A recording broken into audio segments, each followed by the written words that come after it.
Ils feront de grands prodiges et des miracles. Au point de se dire s'il était possible, même les élus. Quoi? Ils feront pas des prodiges et des miracles. Ça c'est dans ça. Donc Dieu a réservé les prodiges et les miracles pour qui? Il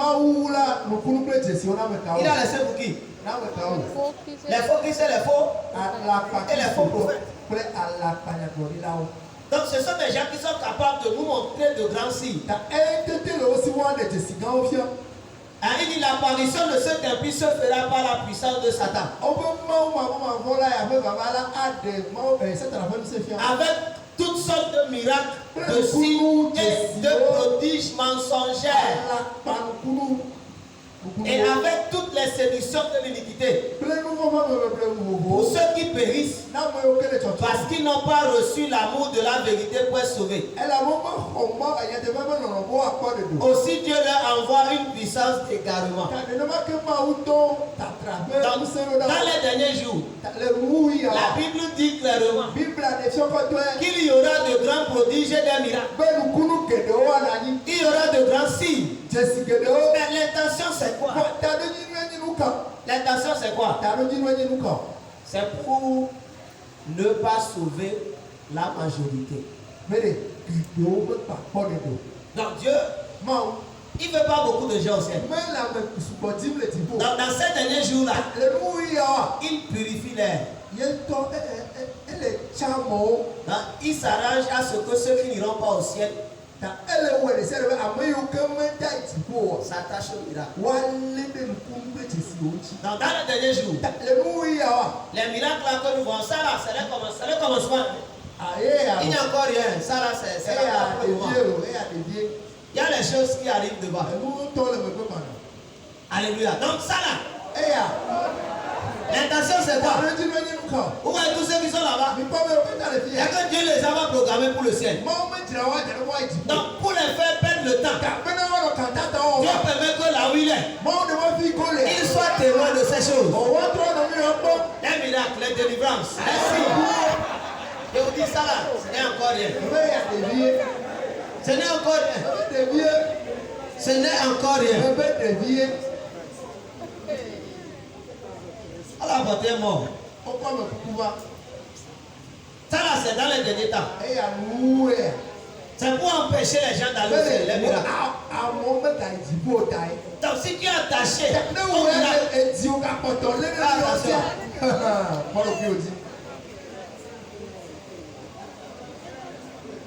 l'apparition de cet impie. C'est juste quelques vidéos pour t'expliquer qu'en fait, si c'est affaire de miracle, ça là ce n'est rien. Il y a même les choses derrière qui arrivent. L'intention, c'est d'amener ceux qui vont parler au ciel sur ça.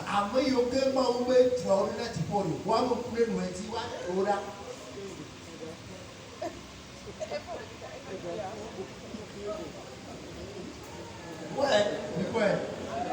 Dieu les envoie un esprit d'égareux. Ça c'est pour les égarer. Dans les miracles aujourd'hui, c'est pour égarer les gens. C'est pour égarer les gens. C'est pour égarer les gens. C'est pour égarer les gens.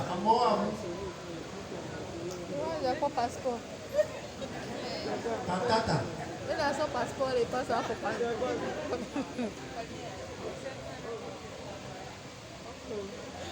c'est pour égarer les gens. Alléluia. Pour égarer les gens. Pour égarer les gens. Ouais, miracle. C'est bien écrit, non? Oui. Ouais. Oui, c'est ça. Ça, c'est l'objectif de Dieu. Dans ces derniers temps-là, c'est l'objectif pour lequel Dieu permet qu'il y ait encore les miracles. C'est pour purifier l'air. Ça veut dire quoi? Là où on est là-bas, tu peux faire comme tu écoutes. Quand on finit là, tu vas retourner dans ça. C'est bon, c'est un Dieu plus fidèle. Donc, il amasse la majorité là-bas. Dans le but d'un miracle dans le dernier jour. Bien aimé dans le Seigneur. C'est pour égarer les gens. Donc si ton cœur est attaché à ce ce n'est pas bon. Alléluia.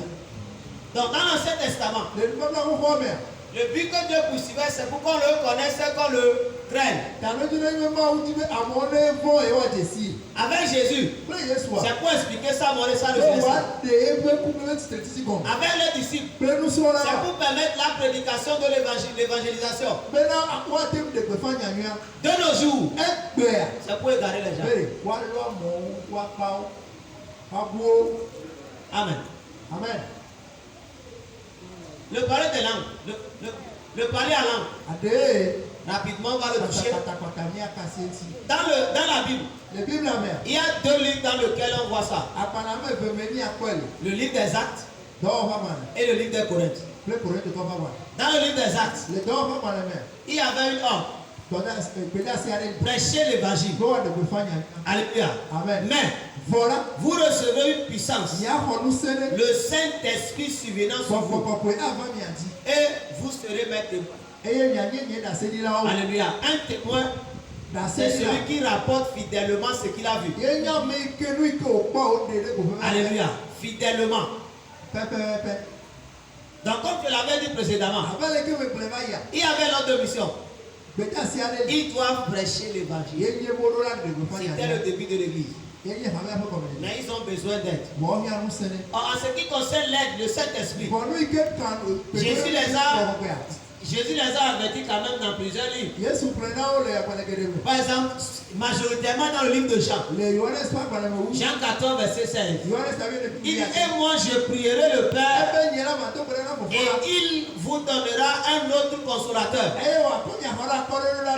Alors le consolateur c'est qui? Mais le consolateur, l'Esprit Saint. Alléluia. L'Esprit Saint. Certaines versions l'appellent comment? Un conseiller divin.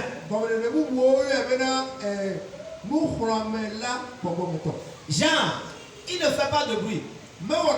Il t'aide à prendre de bonnes décisions. Il t'aide à dire ce qu'il faut dire. Mais comment il fait?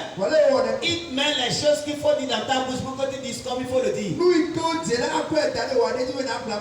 Alléluia. Donc c'est même pour ça que tu dois naître de nouveau. Parce que sans l'esprit là, tu ne peux pas être un bon témoin. Alors commençons avec les disciples. Comment c'est venu? C'était le jour de la Pentecôte. Hein?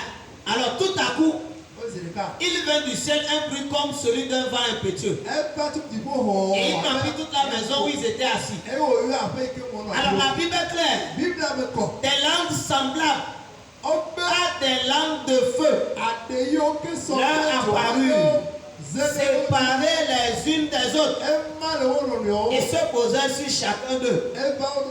Et ils furent tous remplis du Saint-Esprit et se mirent à parler en d'autres langues.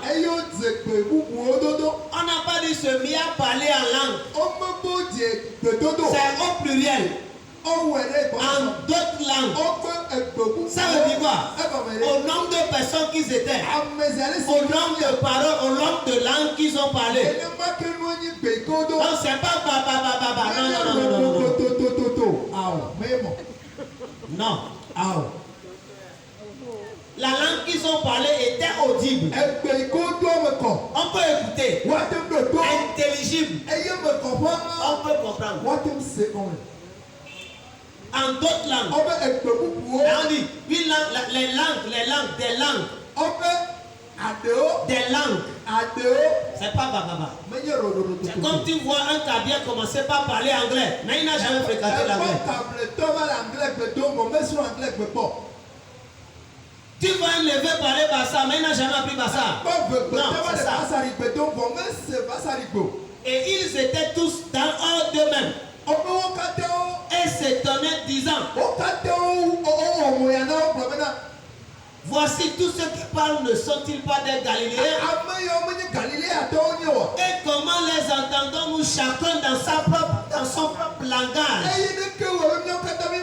Celui du pays dans lequel nous sommes nés. Bababala. C'est la langue de quel pays?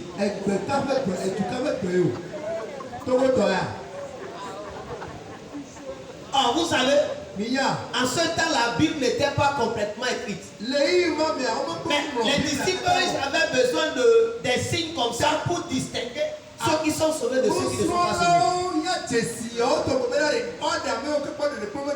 Donc, le parallèle, c'est simple. Le jour tu réalises ton salut. Les premiers mots qui sortent de ta bouche, si ça ne correspond pas avec les premiers mots qui sont sortis de ma bouche quand j'ai réalisé mon salut, je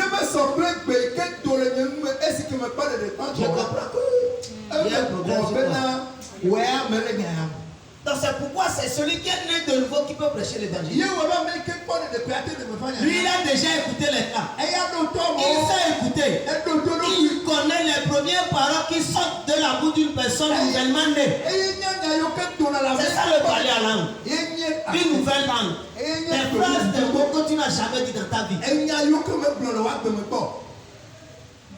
Donc c'est ça qui les permettait de dire, il a reçu l'esprit. Et c'est ce qui s'est passé dans la maison de Corneille. Alléluia. Donc quand il prêche l'évangile, pour savoir que le gars est sauvé, c'est quand il parle la langue. Ça, ils disent les choses qu'eux aussi ils ont dit le jour du Pentecôte.